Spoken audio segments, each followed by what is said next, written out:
Você sabe investir? Que peste é essa, Duda? É a renda que você não tem que fazer nada e o dinheiro tá pingando. Mas por que ninguém investe? Porque ninguém estuda. Sabe. Por isso que muita gente tem que continuar trabalhando depois que se aposenta. Qual o primeiro passo para começar a investir? Começar a investir. Porque tem gente que tá ensaiando, tá falando desde 1987 que quer começar a investir e não começa nunca. Então começa logo. Investimento é pra todo mundo, cara. Independente de se é CLT, se é PJ, se tem 20 anos, se tem 50, qualquer idade. Multiplicar dinheiro é uma coisa inteligente pra qualquer um. Então comece sim. E o ideal é começar na renda fixa. Pode ser uma CDB, LCI, LCA ou no Tesouro Direto. Que é quando você empresta dinheiro pro governo e depois o governo te devolve. Nossa, Duda, mas emprestar dinheiro pro governo é considerado o investimento mais seguro do país. É uma ótima opção para quem tá começando. Colocar o seu dinheiro na renda fixa e não em ações, criptomoeda, fundo imobiliário, dólar, ouro, não. Vem pra renda fixa. Você sabe investir? Porque tem gente que vai vender o imóvel, que é um patrimônio valioso, investe numa asneira, perde tudo e fica sem dinheiro e sem casa. Querendo ou não, ter um imóvel é um investimento. Você pode começar no seu banco.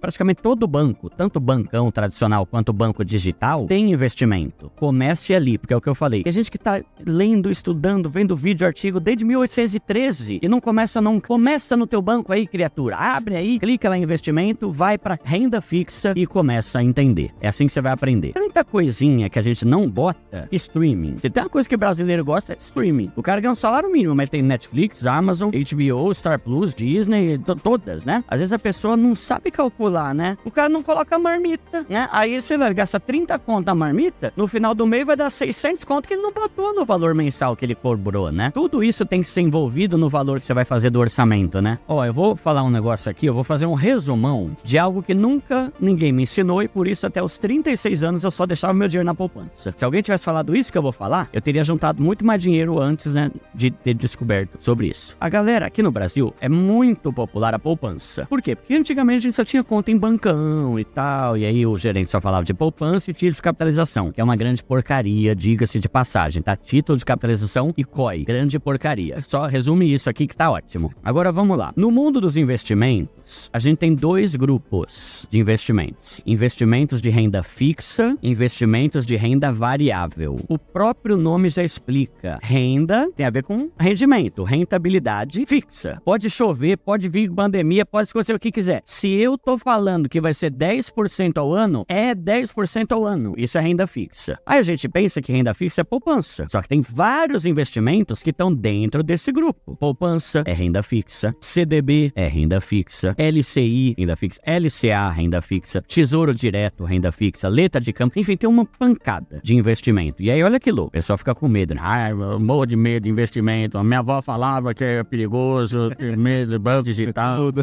Vai sumir com o governo aí. Mano, esses investimentos, em especial, poupança, contas digitais, tipo caixinha, cofrinho, porquinho, que tá cheio hoje em dia em vários bancos aí, CDB, LCI e LCA, eles têm um negócio que vai tranquilizar o coração das pessoas, que chama FGC, Fundo Garantidor de Crédito. Que peste é essa, Duda? Fundo Garantidor de Crédito é como se fosse um seguro, que se o banco que você investiu quebrar ou falir, o seguro te devolve a grana. Só que ele tem um limite de até 250 mil por instituição bancária e por CPF, que é uma grana violenta. E quando você investe na poupança, caixinha, porquinho, cofrinho, CDB, LCI ou LCA, além de ser investimento de renda fixa, que eles já vão falar quanto que vai render, tem esse seguro. Se der ruim, o banco quebrou, algo que é muito difícil aqui no Brasil, tá? O Brasil é ruim em muita coisa, mas o sistema bancário no Brasil é considerado um dos mais bem enlaçados do mundo. Então, tudo isso aqui tá na mesma. Você investir num CDB tem a mesma segurança da poupança. Você investir num LCI tem a mesma segurança da poupança. E LCI e LCA também não tem imposto de renda. Então, assim, falta de conhecimento. Eu não culpo a galera. Ninguém nunca me ensinou. É o que a gente começou falando, né? Pô, Duda, você é burro pra caramba. Eu não sabia, né? Mas hoje eu sei. Por isso que eu falo, estudar. Tá? Então, qual que é a diferença deles? A diferença é que se você bota dinheiro na poupança, teu dinheiro vai render ali 7% ao ano. Se você bota num CDB, vai render 11%. Se você bota em uma LCI, 12%. Então, a gente tá falando de algo que já é quase o dobro.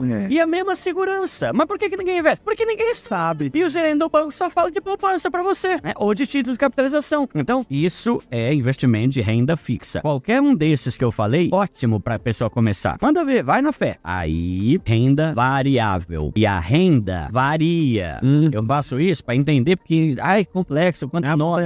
O próprio nome já tá falando, é uma coisa variável. Então aqui são investimentos que você vai botar seu dinheiro, não tem garantia de quanto ele vai subir, não tem garantia de se ele vai subir ou se ele vai descer. Então nesse grupo aqui, a gente já vai ter as ações, fundos imobiliários, criptomoeda, investir no dólar. Por exemplo, pega o dólar. Dólar bateu 5,40. O dólar caiu para 4,80. Renda variável. Você compra dólar, tem hora que vai subir, tem hora que vai cair. Caramba, meu, caiu. Renda variável. Só que qual que é a vantagem da renda variável? A renda fixa ela é mais segura, é mais tranquila, mas ela vai render 10%, 11% ao ano. E a gente tem criptomoeda que já valorizou 900% em um ano. A gente teve ações de empresas grandes no ano passado que valorizou 100%. Então, entende? Isso é o que a gente chama de prêmio de risco. Se você vai investir num negócio arriscado, você tem que ter um prêmio melhor. Se isso aqui fosse render a mesma coisa que isso, eu vou na renda fixa. Aqui tem o seguro que me garante, aqui eu não tenho garantia nenhuma. Uma frase, né, no mundo dos investimentos que é assim, quanto maior o seu risco, maior a rentabilidade que você pode ganhar. Então, se você tá começando, renda variável ainda não é pra você. É pra você renda fixa, pra você começar a montar seu dinheirinho num lugar seguro e já vai começar a aumentar. E por mais que pareça pouco,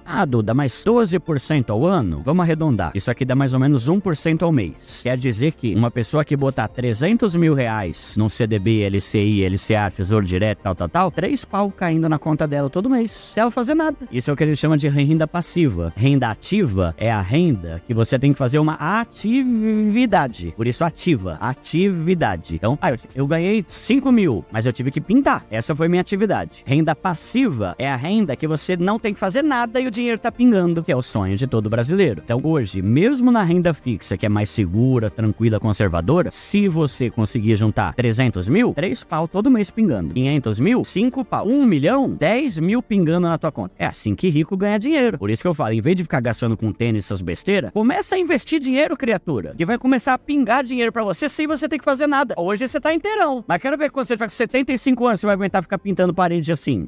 Tem uns que aguenta, talvez, né?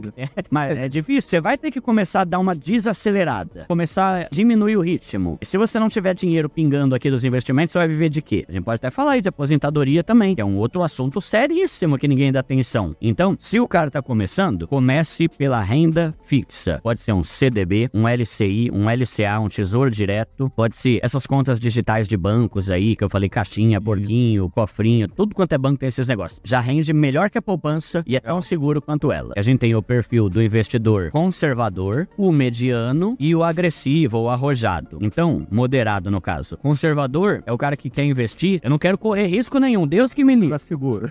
Eu só quero segurança, é o conservador. Tudo que ele tem que estar na renda fixa, porque a renda fixa rende um pouco menos, mas não tem risco. Temos um moderado. Mano, eu ganhei uma grana aqui, velho. Ganhei aqui, mano, 20 pau. Pintei aqui uma pousada inteira, 20 pau. 18 pau, eu quero estar tranquilo. Mas 2 mil, eu aceito correr o risco pra tentar ganhar uma grana mais alta. Esse é o moderado. A maior parte dele tá no investimento de renda fixa, mas ele tá disposto a uma parte daquilo correr risco. Se der ruim, beleza, a maior parte ficou aqui na renda fixa. Agora, o agressivo, né, ou o arrojado, é o cara que ou ele é muito burro, ou ele é muito estudado. E você percebe que aqui, ó, na renda fixa, você não precisa estudar tanto. Você vai lá e bota a tua grana, claro que quanto mais estudar melhor, você vai saber qual que é melhor. Mas qualquer um deles tem o FGC, que é o seguro. Então você tá de boa. Agora aqui na renda variável, você não pode ser burrão. Você tem que estudar. Por isso que eu falei, ou o cara é muito burro, e o que mais tem é o quê? Pessoa que tá desesperada pra ganhar dinheiro, porque o cara, ele quer ganhar dinheiro rápido, então ele vem pra cá, sem saber dos riscos. Sem saber que, ó, já teve gente, por exemplo, que falou assim, Duda, fui mandado embora e tô aqui com o fundo de garantia, 15 mil. Qual cripto que eu posso investir? Nenhuma, mano, tá louco? Criptomoeda? Criptomoeda pode estourar, mas também pode estourar no sentido ruim, né? Que é cair muito. Então, você nunca pode pôr o dinheiro do leite, você pode pôr o dinheiro da pinga, né? É uma dito popular. Eu não bebo pinga, né? Você pode botar o dinheiro aqui que você pode arriscar, mas nunca bote o dinheiro que você precisa pra pagar suas contas numa plataforma, num jogo de renda variável de criptomoeda. Não. A não ser que você seja muito estudado e expert e saiba o que você tá fazendo. Mas aqui, muita gente perde dinheiro por causa da ganância de querer ganhar muito dinheiro rápido sem saber o que tá fazendo. Começa pelo arroz e feijão, depois você vem aqui pra picanha. Eu vou tentar explicar aqui o problema da aposentadoria aposentadoria no Brasil. Como que acontece, galera? Hoje a gente tem o INSS, tem a Previdência Social e, resumindo, isso aqui que eu vou falar pode ser comprovado em qualquer site, mano. Entra no site de G1, R7, qualquer um, não é papo do Duda. Isso aqui é óbvio no mundo todo de economia do nosso país. O INSS funciona assim. As pessoas que trabalham como CLT ou como autônomo e pagam o INSS, tem lá, você trabalha CLT, tem lá o desconto do INSS. O que peste que é essa aqui? É o desconto do INSS. Você tá trabalhando, você vai ter o desconto ali. Pra que serve esse dinheiro? Pra pagar quem tá aposentado. Então assim, faz de conta que eu e o Bigode somos CLT e o Gil já se aposentou. Eu e o Bigode a gente vai trabalhar CLT. Todo mês a gente vai ter o desconto ali no nosso Olerite e o INSS vai pegar esse monte de coisa e vai pagar o Gil que tá aposentado. Beleza. Só que a gente tem alguns problemas. Pensa comigo. Primeiro, graças a Deus o nosso país tá melhorando. Ainda não é as mil maravilhas, mas se você for comparar com a Bolívia, Venezuela, a gente já é primeiro mundo. Meu Deus do céu. É muito bom. Antigamente, no começo do século passado, a expectativa de vida era de 50 anos. Uma pessoa normalmente morria com 50. Só que a qualidade de vida foi melhorando, melhorando, melhorando. Hoje em dia tem muito mais idoso. 80, 70, 90 anos. Beleza. Então, esse é o primeiro. Não é um problema, mas dentro do que eu vou falar, é um problema. Que bom que temos mais idosos. Só que a gente tem muito mais velho, muito mais aposentado. Muita gente precisando receber. Segundo problema. Há umas décadas, nossos pais, nossos avós tinham 12 filhos. Quantos irmãos você tem, pai? 7, 9. Caramba, não tinha 7 era o naquela época. Não tinha, né? Não tinha Netflix, né? Hoje, os casais ou não quer ter filho ou quer ter um. Beleza, aí, vamos lá. Cada vez menos existem nascimentos, menos gente nascendo, cada vez mais tem um número maior de idosos. E além disso, tá virando uma tendência, principalmente depois da pandemia, esse negócio de TI e tal, as pessoas trabalharam como PJ. Então, é menos gente trabalhando como CLT e menos imposto. Galera, qualquer site vai confirmar isso que eu tô falando. Não vai bater a conta lá na frente. Vai ter muito velho, muito idoso pra receber. Gente pagando e muitos velhos esperando receber.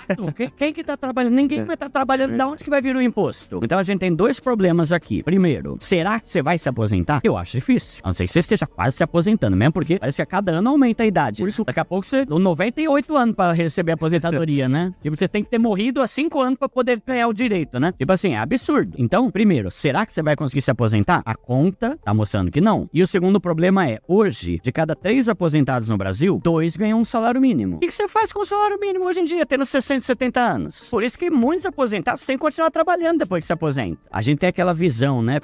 Não vejo a hora de me aposentar, vou viajar o mundo todo, vou curtir a vida. Vai, mas sim. Vai lá pra Carapicuíba viajar, só se for. Se você conseguir se aposentar, é muito provável que você vai se aposentar com uma merreca. Um valor desse, você não paga nem um plano de saúde. Você vai botar a casa e o mercado, já foi um salário mínimo, que hoje tá 1.400. Então, o que eu sugiro? Tem o ponto de que pagar o INSS é uma boa, principalmente pra quem não tem disciplina pra investir, porque o INSS é um boleto ali, você vai pagar e pronto. Vai ter que pagar. E tem a questão de ele te ajudar se você sofrer um acidente. Agora, eu tenho que ter muito cuidado pra falar isso que eu vou falar. Hoje, eu sou uma pessoa que tem educação financeira e eu tenho disciplina pra investir. Então, eu não pago o INSS, mas eu tenho educação e eu tenho disciplina pra investir todo mês. Eu invisto todo mês. Porque, lembra que eu falei que se eu tiver 300 mil, já vai me pingar 3 pau por mês? Se eu juntar isso, eu já vou ter minha aposentadoria garantida. Imagina se eu juntar 500 mil, 1 milhão, sei lá quanto. E aí, você tem esse ponto. A questão do acidente é uma boa INSS, você tem essa opção de pagar. Eu não recomendo que você pare de pagar se você não for uma pessoa extremamente disciplinada. Caso você opte por não pagar, você tem a opção de fazer, por exemplo, um seguro de vida. Hoje em dia tem seguros de vida que custam a partir de R$10 por mês que cobrem acidentes pessoais. Não deixe que algo te pegue de surpresa. Se prepare, tenha uma grana investida, tenha um seguro de vida talvez, ou pague o INSS, porque se algo der ruim, você tá garantido ali com o benefício do governo do INSS, né? Por isso que muita gente tem que continuar trabalhando depois que se aposenta. Então é um dado extremamente preocupante isso, o que